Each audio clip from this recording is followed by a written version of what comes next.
And you don't say, "Stop it, you little faker." You accept that the dog is onto something. And so we want you to know that you can be onto things like your dog is onto things. You can get better at vibrationally interpreting things so that you can... We all vibrationally interpreted that.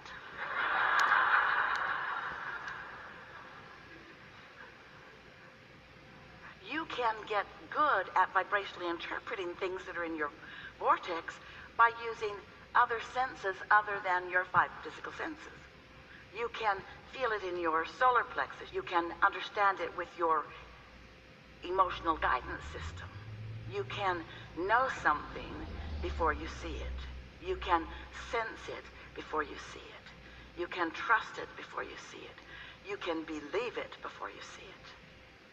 You can believe it by showing yourself, by paying attention to how you feel, and then noticing the manifestational results. There are two ways of knowing how you're doing vibrationally. There are two ways of knowing what you're vibrationally accomplishing. One is by the way it feels, and the other is by how it manifests. The manifestation we call post-awareness, post-manifestational. It manifested and then you saw it. Good for you. But what about it being a vibrational manifestation and you being like your dog that can sniff things out even before it shows up? That dog knows what's in the bushes before it gets over there and digs it up. The dog knows where the bone is buried, and not just because he left it there. Often because he left it there. But not only. And so we just want you to be more aware of what you've got going on. We want you to know that you were source energy before you came into these bodies, and that that source energy part of you still exists non-physically, and that that source energy part of you is aware of you here and now and in all moments in time. And that source energy part of you, we call it your inner being. Sometimes you call it God. We call it your inner being, your inner consciousness, your inner awareness. Sometimes you call it your soul. But it's this non-physical, loving source energy part of you who knows, and this is key, who knows where you stand in terms of your creation in relationship or relative to what you've launched vibrationally and what is in the process of becoming. And there is always more wonderful stuff in the process of becoming, because your life is setting it up. When you don't like something, you ask for an improvement, even if you don't use your words. When you're rude, you want to be nicer. When someone else is rude, you want them to be nicer. When you don't have enough of something you need, you ask for it. When you have something you don't want, you ask for the healing or the improvement. You have a vibrational reality of wonder stuff that is available to you, so much more readily available to you than you mostly allow yourself to let it be, because you want to see it before you believe it, and that's what's in you. You got to sense it, you got to trust it, and that's why we are here, to help you know about the laws of the universe, to appeal to your reasoning powers to understand that there must be something more than what you see in your physical bodies that this world is about. You're brilliant and you're beautiful, but the whole bunch of you haven't managed to scrape a bunch of Earth together and launch another planet into orbit. There's way more going on than what you are translating with your physical senses, and we want you to get in on that. We want you to feel the whole power of who you are. We want you to be your total being, your total self. We want you to tune yourself to the frequency of who you really are. And that doesn't mean we want you to leave your physicality. That does not mean that we want you to leave your relationship with contrast. It doesn't mean that we want nothing to ever go wrong for you. We like that. Boom, boom. We like things going wrong for you because that's the contrast that helps you to personally identify your unique and important preference.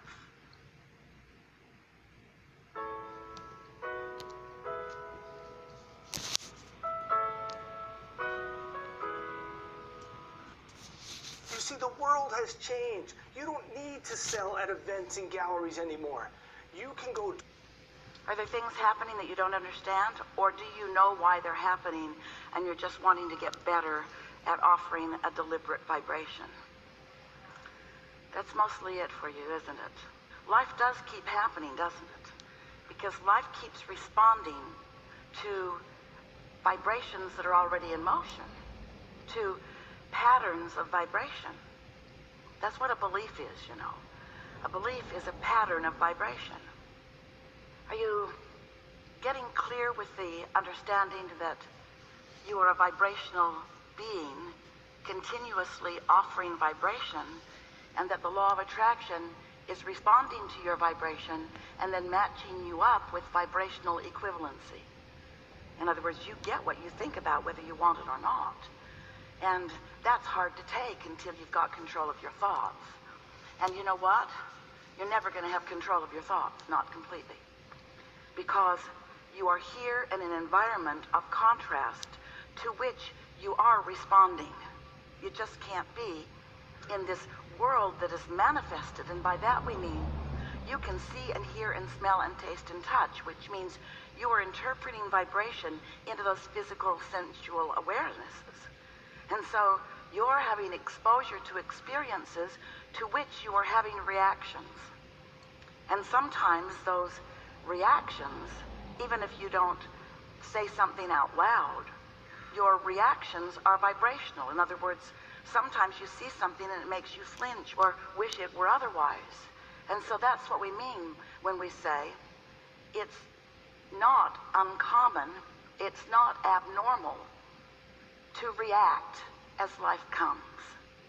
But you want to keep that to a minimum. You want to be less of a reactor and more of an actor, more of a getting out ahead of it, more of a establishing your vibrational stance so that you're steady in a contrasting environment.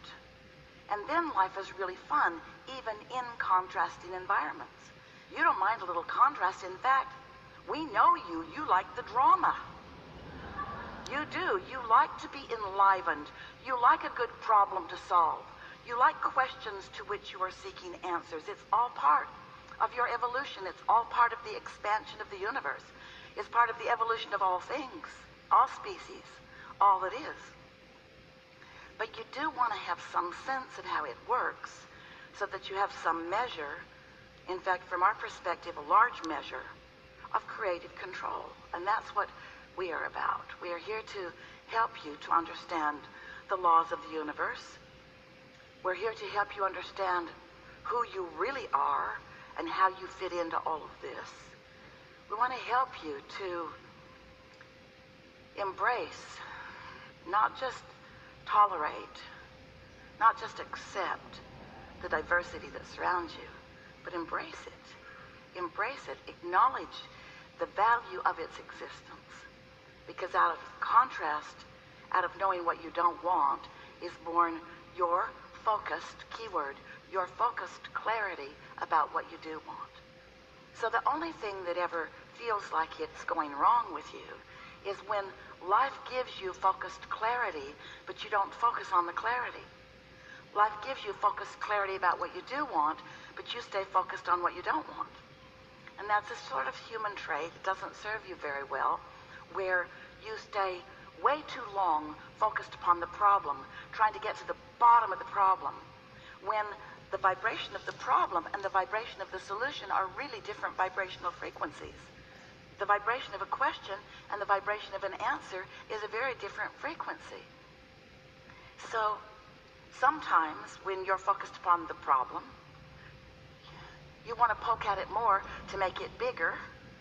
That's okay, because when you make the problem bigger, you make the solution bigger.